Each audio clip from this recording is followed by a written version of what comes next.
All right, welcome back to the channel, ladies and gentlemen. Again, thank y'all so much for coming over. Now, we got musicians who predicted their own deaths. Now, you got brother XXX Triple X in the thumbnail here.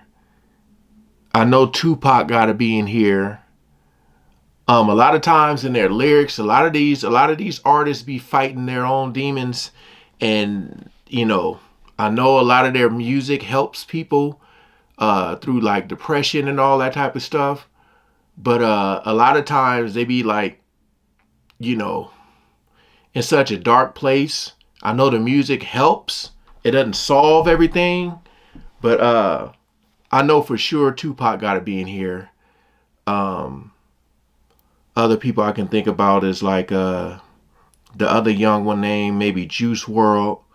But yeah, it's a lot of music I've listened to where you can hear in the lyrics that a lot of people didn't see themselves living past a certain age. You know what I mean? How? I don't know. But a lot of them, like how I'm saying, I don't think they ever said how they would go. But this is going to be pretty deep. We're going to check this out again. Thank y'all so much for coming over, man. Appreciate all the love and support, and shout out to all the good humans. So we ain't going to waste no more time. Let's jump right into it. Musicians often live the craziest lives, and far too many have lost their lives before even hitting 30. Mortality is a scary subject, and many artists have written songs about it, pondering that eternal question of what's waiting on the other side. However, some musicians have predicted their own deaths in a way that's weirdly accurate. Tupac. Of course. There's no denying that Tupac Shakur will go down in history as one of the greatest rappers of all time. Part of what made him such an iconic figure was his intelligent understanding of society and culture. Right. I believe strongly that my audience empathize with me because I show that side. I show that emotion, raw, uncut, good and bad. The man who made thug life into a household phrase also had a strong feeling early on in his life that he'd never make it to old age. Back in 1994, an interviewer asked him where he thought he'd see himself in 15 years. Best case in the cemetery. Not in the cemetery. Sprinkled in ashes, smoked up by my homies. He quickly corrected this to say that that was a worst-case scenario, and he'd rather be a multimillionaire than dead. But that wasn't the only time Tupac expressed such certainty about an early death. In 1995, Tupac told Vibe magazine that he was giving them what he called his final interview, expressing a desire to have his story told accurately before he died. Right. Then, in 1996, he filmed the music video I Ain't Mad At Ya, which depicted him in the afterlife. That's a lot of people don't get to do that. A lot of people don't get to, tell their story how they want it. Like, that's one of the worst things. If someone is, dishonest, someone you don't trust, or, just something like that, when they're trying to tell the story for you. You know what I mean? What he called his final interview, expressing a desire to have his story told accurately before he died. Then, in 1996, he filmed the music video I Ain't Mad At Ya, which depicted him in the afterlife, communicating with his loved ones. Just a few weeks later, Tupac's life ended in a drive-by shooting in Las Vegas. He was only 25 years old. Man. Left Eye.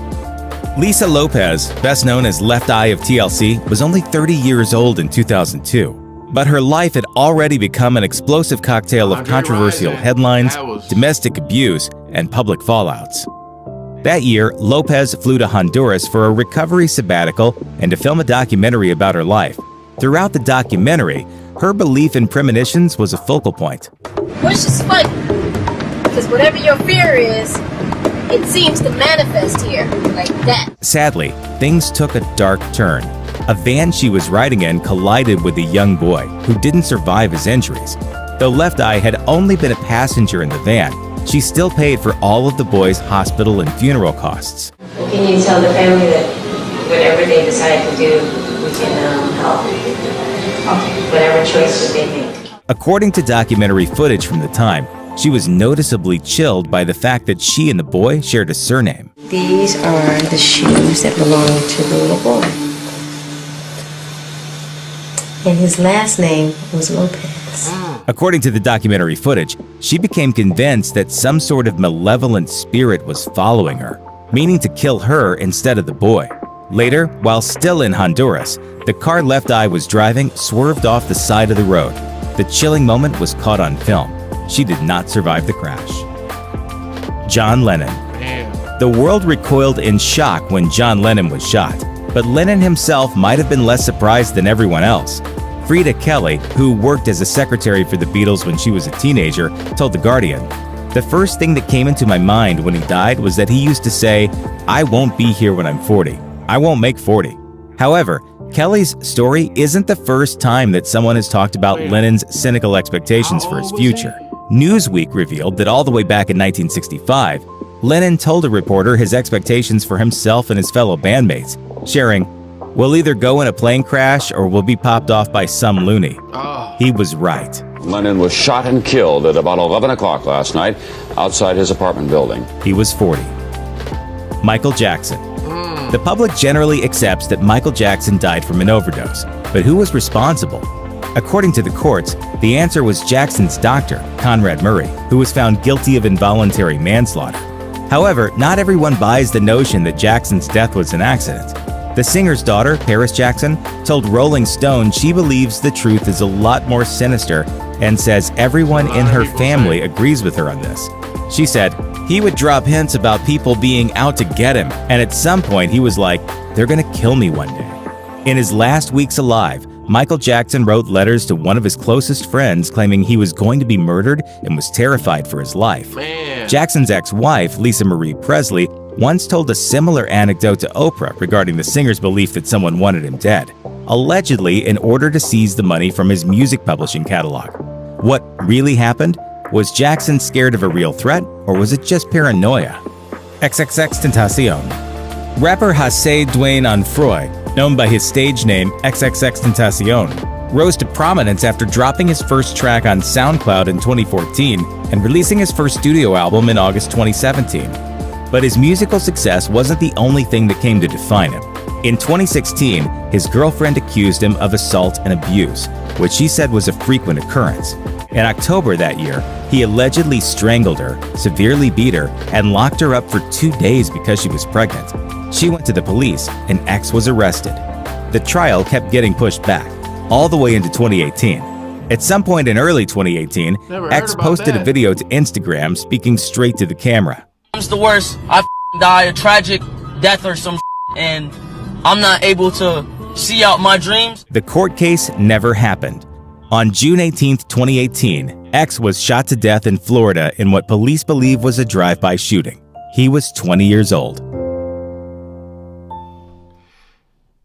Man. You know, a lot of them, they had such a strong presence, you know, like sometimes you can still, like if you really listen to these artists a lot, they still feel like they're here with you know, through their music, their lyrics, you know, because a lot of people have such a deep connection with them, man. But it's just crazy to think like when you like the word predict, you know, it's like when you get to a certain stature, a certain celebrity, and you know, so many people that love you, but then on the flip side, it's so many people that hate you for whatever reason. You know, it just got to be tough. Like, that's why I said I never want to be famous, just because like you can't even go nowhere. You can't go to the mall, you can't go to the store, like somebody recognize you, it's over. You know what I mean? Not saying I don't want to be approachable. I'm just saying like sometimes like it's a lot of evil people out there that they have, like, you know, the case with John Lennon, like someone was like, how that guy I remember said something about like making history. Like it's crazy. It's just crazy. But yeah, man, this video was pretty Pretty crazy, man. A lot of them I knew about, some of them I didn't. But hey, appreciate you guys coming over and watching, man. Yeah. Peace out.